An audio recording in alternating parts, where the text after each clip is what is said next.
Cody Rhodes' absence after WrestleMania hurts his character more than a loss. Cody Rhodes' post-WrestleMania absence is hurting his legacy more than losing would have.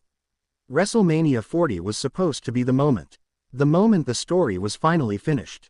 The culmination of a journey that spanned generations. Cody Rhodes, son of the American Dream, finally conquered Roman Reigns, dethroned the tribal chief, and fulfilled the prophecy he made the moment he returned to WWE. It was emotional. It was perfect. It was everything. And then, he vanished. Just when Cody should have stood tall as the undisputed face of WWE, just when he had the momentum of a lifetime, just when the fans were behind him like never before, he was gone.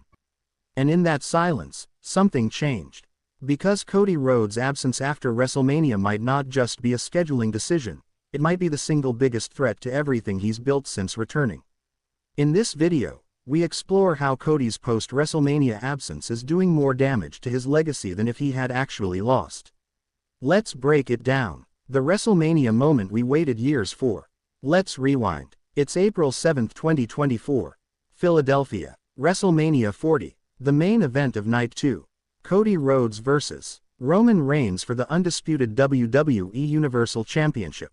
After over 1,300 days of Reigns' dominance, fans wanted only one thing: for the story to be finished. And it was. After a match filled with drama, twists, interference, and iconic moments, Cody finally pinned Roman Reigns in the middle of the ring.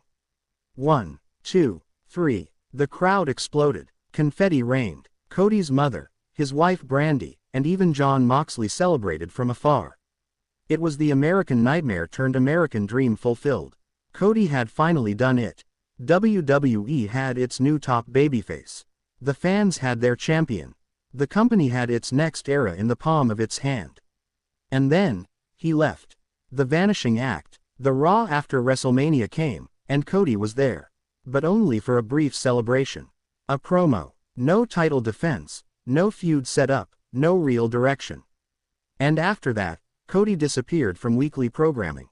Sure, there were rumors that he was recovering from nagging injuries, that WWE wanted to make his appearances feel special, that his next feud was being carefully planned. But the truth, none of those rumors softened the reality that the new top champion was nowhere to be found. And in his absence, the WWE landscape changed. Wrestling moves on without you. Wrestling, like nature, abhors a vacuum.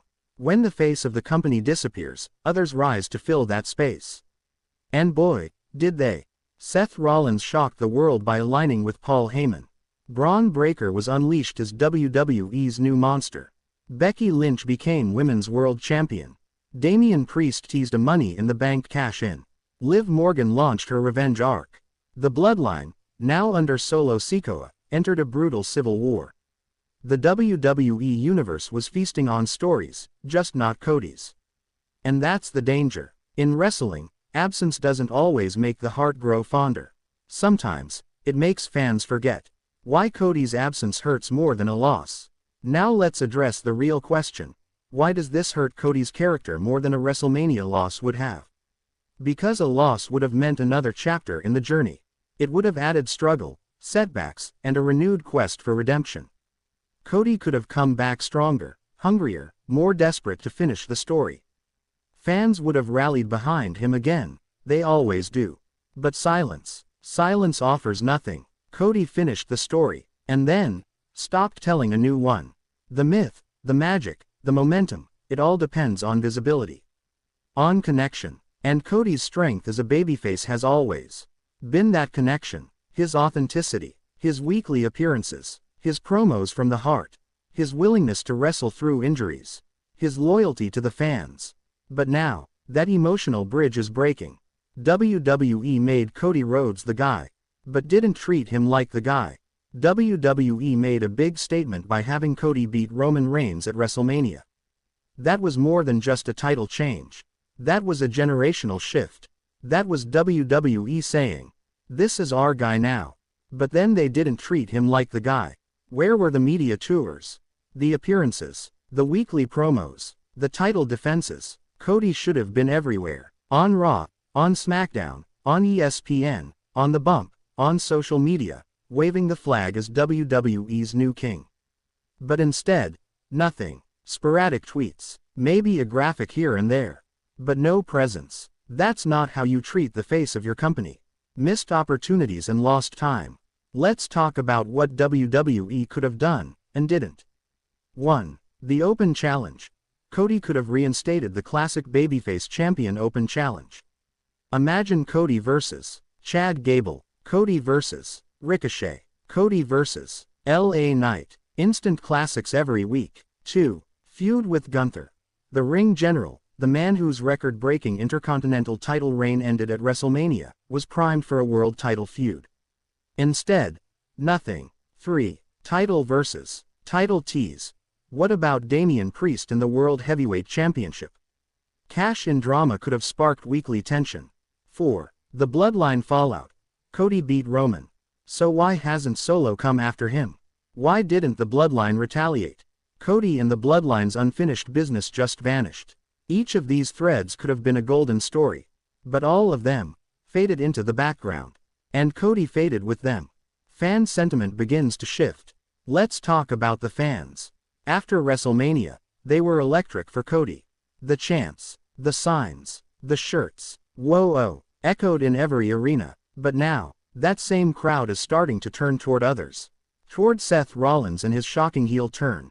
Toward Braun Breaker's destruction. Toward Becky Lynch, Liv Morgan, Jey Uso, and even Logan Paul.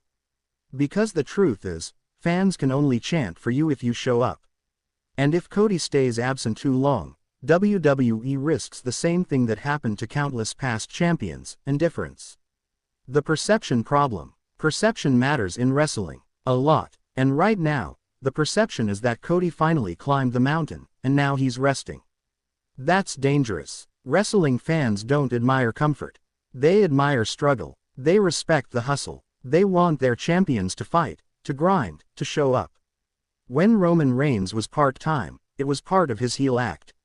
It made sense for the tribal chief to only appear when he felt like it. But Cody is supposed to be the people's champion. John Cena defeating Cody Rhodes, the weekly was warrior. It the right call. If fans begin to see Cody as just another, did it have celebrity to be so underwhelming? The magic is lost. We're diving deep into why Cena winning made sense. So what can be done? It happened left so many fans feeling Cody just a little bit empty.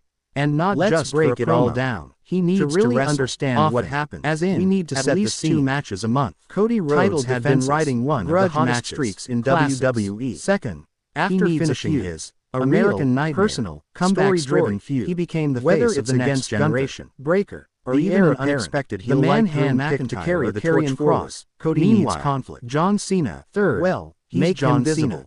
A 16-time world champion. Let him living legend. Let him show why he's more than just a moment, legitimizes any match he's in. Fourth, even if he's not the guy full-time anymore, Cody can cut a promo that acknowledges his absence. That he needed time to reset. So when this match was announced, expectations were sky high. Into a story. Fans imagined an instant classic. Because the longer Cody stays silent, end with either the man standing tall but both looking like absolute stars. How WWE could salvage it. Here's a scenario WWE could build tomorrow. A little safe. Cody returns and a lot underwhelming is a surprise. Section 2 attacks him post-match winning demands the right call. Cody accepts and sets up about why Cena winning actually made sense. Braun Breaker gets jealous. Legacy building. He wants the spotlight. John Cena isn't just a wrestler anymore. Into a triple he's threat. A brand. Priest he's a bridge between WWE's past now and you have future. A main event scene having that revolves him win around 2025 a champion varying young talent. Who's about cementing his legacy for the next generation to appreciate and aspire to.